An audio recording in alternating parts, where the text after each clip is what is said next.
Muy buenos días, queridos hermanos. Comenzamos en este día a desglosar el extenso pero a la vez necesario y hermoso Salmo 119. Como expresamos en la introducción de este extenso Salmo de 176 versículos, habremos de separarlo en cada una de sus 22 estrofas de 8 versículos cada uno, correspondiendo el inicio de cada estrofa con la letra correspondiente del alfabeto hebreo. Sería imposible hacer coincidir nuestro alfabeto español con esta obra de arte impulsada por el Espíritu Santo en la mente y el corazón del autor, posiblemente David, y por esta razón no es de importancia pretender una traducción y orden similar o igual a nuestro alfabeto español. Cada uno de los 8 versículos de esta primera porción, Salmo 119, 1 al 8, comienzan con esta primera letra del alfabeto hebreo, Aleph. Y el primer versículo está dando la clave del resto de esta escritura. Podríamos decir que el primer versículo es la felicidad del corazón obediente. Y es el mejor inicio al meditar en este extenso salmo, es decir, ¿qué produce o qué debiera producir la obediencia a la palabra de Dios? Lo leemos rápidamente, ¿sí? Y después guardamos un tiempo para orar. Salmo 119, versículo 1 al 8, Aleph. Bienaventurados los perfectos de camino, los que andan en la ley de Jehová. Bienaventurados los que guardan sus testimonios y con todo corazón le buscan, pues no hacen iniquidad los que andan en sus caminos. Tú encargaste que sean muy guardados tus mandamientos. Ojalá fuesen ordenados mis caminos para guardar tus estatutos. Entonces no sería yo avergonzado cuando atendiese a todos tus mandamientos. Te alabaré con rectitud de corazón. Cuando aprendiere tus justos juicios, tus estatutos guardaré. No me dejes enteramente. Creo yo que después de haber puntuado el devocional en esta instancia y habiendo orado, es interesante las expresiones que surgen a lo largo de toda esta porción. De las 9 veces que se van escalonando en diferentes momentos, en diferentes versículos de este salmo, las palabras que se traducen igual que palabra de Dios, ley, testimonios, caminos, mandamientos, estatutos, juicios y algunas otras más, de la misma manera, cada uno de ellos nos van dando una visión distinta de lo que significa la palabra de Dios para el salmista. Comenzando esta primera estrofa, observamos que en los 3 primeros versículos, la acción de los verbos están en tercera persona de plural y el resto en primera persona del singular. Es como si el salmista, que ha visto a muchos en su caminar, le hubiese llamado la atención un grupo específico de personas. Los ve, los contempla, saca sus conclusiones de su vida y de sus acciones. Y llega a esta primera conclusión. Él los ve verdaderamente felices y algo más, quiere formar parte de aquella compañía. ¿Quiénes son estos bienaventurados? ¿Quiénes son estos inmensamente y verdaderamente felices? ¿Cómo los describe el salmista a lo largo de esta primera porción? Bueno, el salmista en primer lugar lo describe como aquellos que andan, guardan, buscan con todo corazón vivir en la voluntad de Dios a través de su palabra. Los 3 primeros versículos nos muestran la meta del salmista y el resto del salmo, del versículo 4 al versículo 8, nos dice y nos da las instrucciones para lograrlo. Aquí es interesante que el corazón se menciona 2 veces. En el versículo 2 el corazón busca. Y luego, después de encontrar la fuente del gozo y de la felicidad, en el versículo 7, el corazón alaba. Pero veamos lo que dice la Escritura al respecto. En estos 3 primeros versículos vemos quiénes son los verdaderamente felices. Interesante que el Salmo número 1 comience así. Interesante que el Sermón del Monte también comience de esta manera, con bienaventuranzas, con plenitud de gozo, en virtud de la obediencia a la palabra de Dios. Ahí se menciona Aquí se mencionan los perfectos de camino. ¿Quiénes son estos? Bueno, son los que andan en la ley de Jehová. La realidad es que no todos quieren andar por este camino, y no hablo necesariamente de personas inconversas, aunque es la mejor opción en nuestro peregrinar. El mapa de ruta ya está escrito para que no nos perdamos. En segundo lugar, dice que son los que guardan los testimonios. Y aquí guardar no es una simple acción de esconder, sino de valorar lo que tenemos para utilizar constantemente. Los testimonios de Dios se guardan para utilizar. Los que le buscan con todo el corazón. Aquí la referencia es con todo lo que somos y tenemos, ni más ni menos que es un eco de Deuteronomio 6:5, amarás a Jehová tu Dios de todo tu corazón, de toda tu alma, con todas tus fuerzas, y es la antesala de las palabras del Señor en Mateo 22:37. Jesús le dijo, amarás al Señor tu Dios con todo tu corazón, con toda tu alma y con toda tu mente.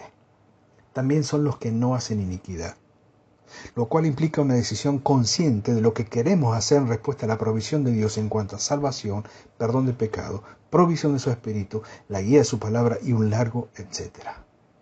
¿Qué podemos deducir de estos primeros 3 versículos? En primer lugar, la verdadera felicidad consiste en una acción y no en estancamiento. Andar, guardar, buscar, no hacer implican acción. Todos estos verbos muestran a un hombre que tiene en cuenta la palabra de Dios y en consecuencia actúa. El estancamiento, la pereza nos llevan al desánimo, a la infelicidad. En segundo lugar, para guardar, andar, buscar, hacer o no hacer, hay que conocer por qué no. Nos dice que no andemos en cualquier cosa, sino en la ley de Dios, sus testimonios, su camino.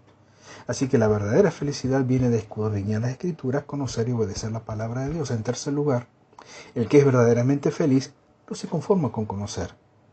Buscar de cualquier manera, dice, de todo corazón. Hay un punto en donde no podemos guardar nada y entregarlo todo, con todo lo que somos. En cuarto lugar, el bienaventurado se aleja de la iniquidad, busca no pecar, no forma parte de su vida diaria.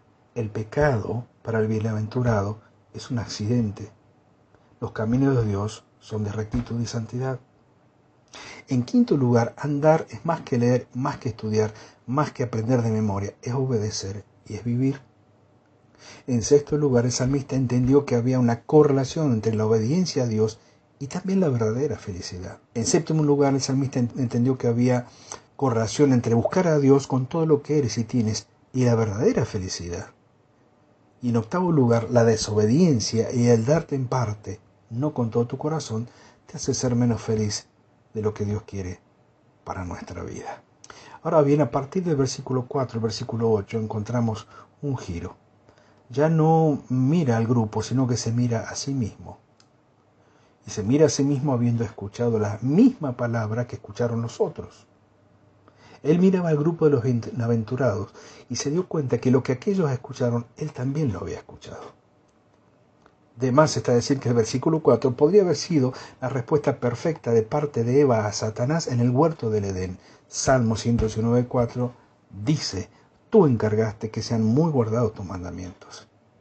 Y esta hubiese sido la situación ideal en el huerto del Edén para contrarrestar los embates del enemigo. Poner al autor de la palabra, en ese tiempo, no escrita, pero sí revelada y hablada o expresada, en el centro de la vida y la escena, le habría ahorrado siglos de dolor y muerte a toda la humanidad. Pero el énfasis está ahí. Tú encargaste. Tú la fuente de toda verdad y bien. Por eso el salmista ubica esta expresión entre lo que ve acerca de los bienaventurados, versículo 1 al 3, sus vidas y conductas, y la fuente de ese bien, el mandamiento de Dios. Los versículos 5 y 6 hacen que el salmista se mire aún más profundamente. Ojalá fuesen ordenados mis caminos para guardar tus estatutos. Entonces no sería yo avergonzado cuando atendiese a todos tus mandamientos. Entonces, dice él, es tiempo de evaluar. Miro mi vida, la comparo con los bienaventurados y digo, esto es lo que yo quiero. Porque de esa manera la vergüenza de una vida desobediente estaría lejos de mí. ¿Cómo ha impactado en la vida de este hombre el contemplar la bienaventuranza ajena y anhelarla? anhela esto. ¿Lo anhelamos nosotros? ¿Nos impactan las vidas de los hermanos obedientes a pesar de sus pruebas permitidas por Dios? Por último, los últimos dos versículos, 119, 7 y 8, dicen: te alabaré con rectitud de corazón cuando aprendiere tus justos juicios. Tus estatutos guardaré, no me dejes enteramente. Spurgeon expresó ante estos versículos que el que ora por santidad, luego alabará de felicidad. Y es que esta porción, estos 8 versículos, terminan de la mejor manera. Finalmente el salmista toma la mejor decisión. Quiero ser bienaventurado. Quiero amar tu palabra. Quiero buscarte de todo corazón y alabarte con mi corazón. Con razón este salmo tan extenso comienza de esta manera, porque es la única manera de proseguir.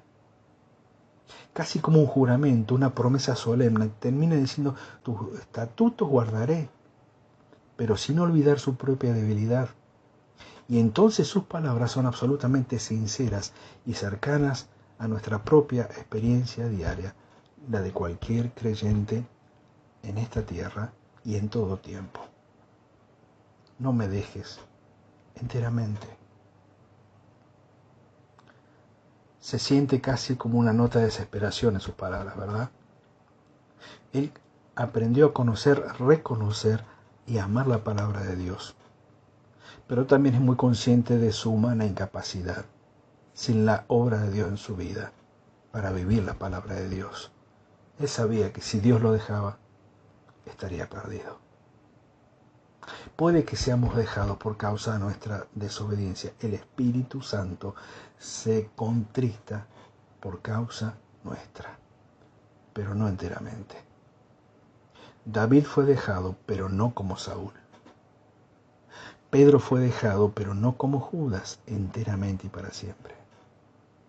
Jesús fue dejado, pero no por razones propias de pecado, sino por cargar los nuestros en la cruz. Y aún así todo él preguntó en Marcos 15:34, Eloi, Eloi, lama sabactani, Dios mío, ¿por qué me has desamparado? Estas palabras en la boca del Salvador le ponen aún más peso a las palabras del salmista hace tantos siglos atrás, antes que él, antes que Jesús. Si desde su experiencia humana él entendía perfectamente lo que significaba ser dejado por Dios, cuanto más en la experiencia humana del Señor Jesucristo en esta tierra. Por lo tanto, el último consejo en este devocional es: miremos cómo Dios nos está tratando. Investiguemos la razón de cómo nos va en la vida. Sometámonos a su escrutinio. Cuando pensemos o creamos que Él está ausente, lo más probable es que sea por nuestra propia causa. El corazón que canta, no me dejes enteramente, en definitiva, es un corazón que anhela estar cerca de Dios. Y aquel que ha experimentado la soledad sin Dios por causa de sus propios pecados, después podrá decir en forma expresa, total y de todo corazón: Señor, acá estoy, no me dejes, quiero una vez más tu comunión. ¿Por qué? Porque amo tu palabra. Que esta primera consideración del Salmo 119 sea un incentivo en nuestras vidas para amar más y obedecer más la palabra de Dios y el autor de la palabra de Dios. Solo así seremos bienaventurados. Que el Señor les bendiga en este nuevo día.